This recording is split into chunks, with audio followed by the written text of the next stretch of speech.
तो 3.5 लाख रुपया प्राप्त हो सकता है। किसान का व्यवहार तर्कबद्ध होता है।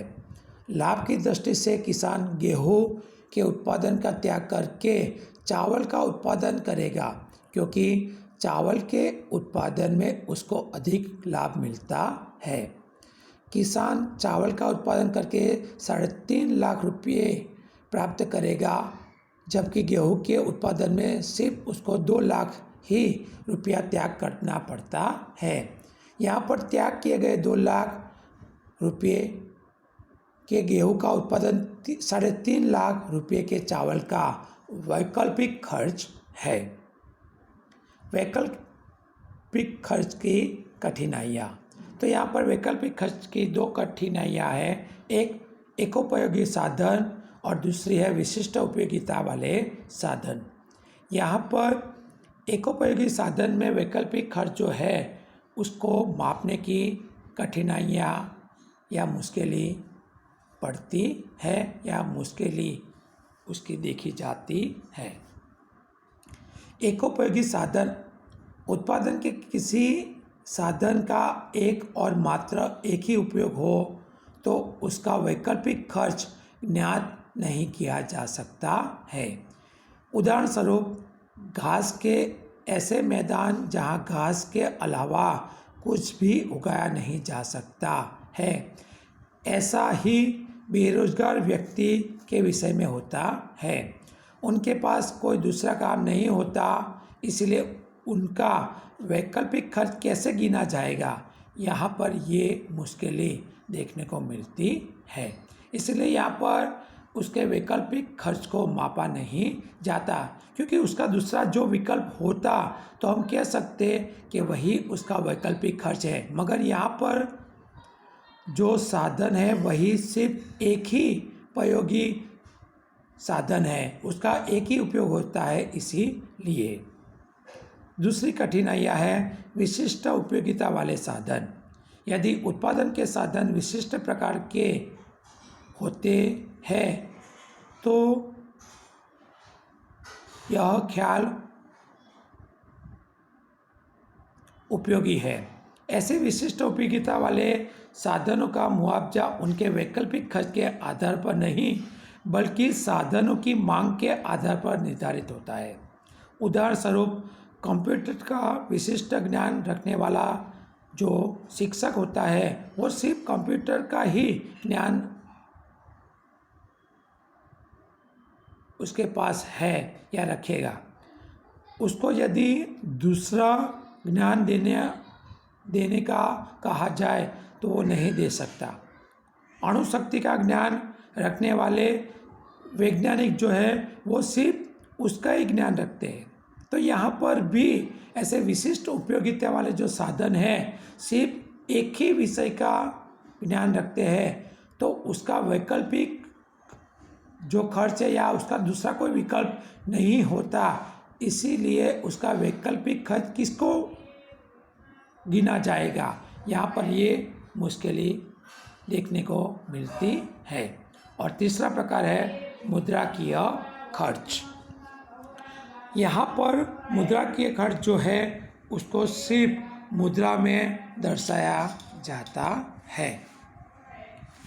आर्थिक विश्लेषण, उत्पादन का निर्णय और कीमत निर्धारण में मुद्राकीय खर्च का ख्याल उपयोगी है, क्योंकि वास्तविक खर्च और वैकल्पिक खर्च के ख्याल में अनेक मर्यादाएं हैं, इसलिए व्यवहार में उसका व्यापक उपयोग संभव नहीं है।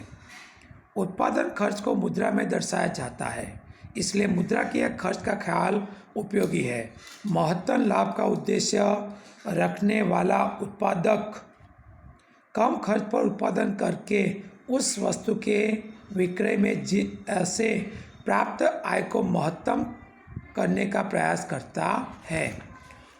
उत्पादन प्रक्रिया में मुद्रा के स्वरूप में जो खर्च होता है उसे मुद्राकीय खर्च कहते हैं। फिर से देखते हैं बच्चों, उत्पादन प्रक्रिया में मुद्रा के स्वरूप में जो खर्च होता है उसे मुद्राकीय खर्च कहा जाता है। उदाहरण स्वरूप, पेन बनाने वाली औद्योगिक इकाई को 1000 पेन का उत्पादन करने के लिए मुद्रा के स्वरूप में रुपया 50,000 का खर्च हुआ होता है। तो यहाँ पर 50,000 जो है वो मुद्रा की खर्च है। तो ये हमने खर्च की विविध संकल्पनाएं देखी। आगे देखते हैं कम अवधि और लंबी अवधि। यहाँ पर कम अवधि अर्थात क्या वो देखते हैं। समय की दृष्टि से कम अवधि अर्थात ऐसे समय अवधि कि जिसमें पीढ़ी के कद में कोई परिवर्तन नहीं किया जा सकता। फिर से एक बार, कम अवधि अर्थात क्या। तो यहाँ पर समय की दृष्टि से देखा जाए तो पीढ़ी के कद में कोई भी परिवर्तन नहीं किया जा सकता है, उसे कम अवधि कहेंगे। और लंबी अवधि अर्थात समय की दृष्टि से पीढ़ी के कद में परिवर्तन किया जा सकता है, उसे हम लंबी अवधि कहेंगे। यहाँ पर कम अवधि में देखा जाए तो कम अवधि समय का ऐसा अंतराल है जिसमें पीढ़ी के कई साधन स्थिर होते हैं। उदाहरण स्वरूप प्लॉट, यंत्र सामग्री, मकान, ये सब स्थिर साधन है। मगर उसके कई अस्थिर साधन भी है, जैसे कि कच्चा माल, श्रमिक, बिजली इत्यादि। तो यहाँ पर इन अस्थिर साधनों में कमी और वृद्धि करके उत्पादन में कमी और वृद्धि की जा सकती है, मगर उसके स्थिर साधन में कोई भी कमी और वृद्धि कम अवधि में की नहीं जा सकती, क्योंकि वहाँ पर समय कम है इसलिए। तो ऐसे समय को हम कम अवधि कहेंगे। लंबी अवधि, तो लंबी अवधि का हमने पहले भी उसका अर्थ देखा। फिर से एक बार देखते हैं। समय की दृष्टि से जिसमें पीढ़ी के तमाम साधन जो है वो अस्थिर हो जाते हैं, ऐसे अवधि को लंबी अवधि कहेंगे।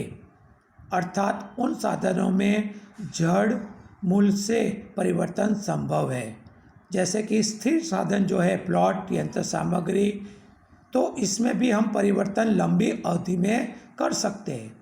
और उसके जो अस्थिर साधन हैं उसमें भी हम परिवर्तन कर सकते हैं। यानी कि हम लंबी अवधि में ऐसे स्थिर और अस्थिर साधनों में परिवर्तन करके उसके उत्पादन में भी परिवर्तन कर सकते हैं, इसलिए उसको लंबी अवधि कहा गया है। तो बच्चों, आज के दिन के लिए बस इतना ही। अस्तु।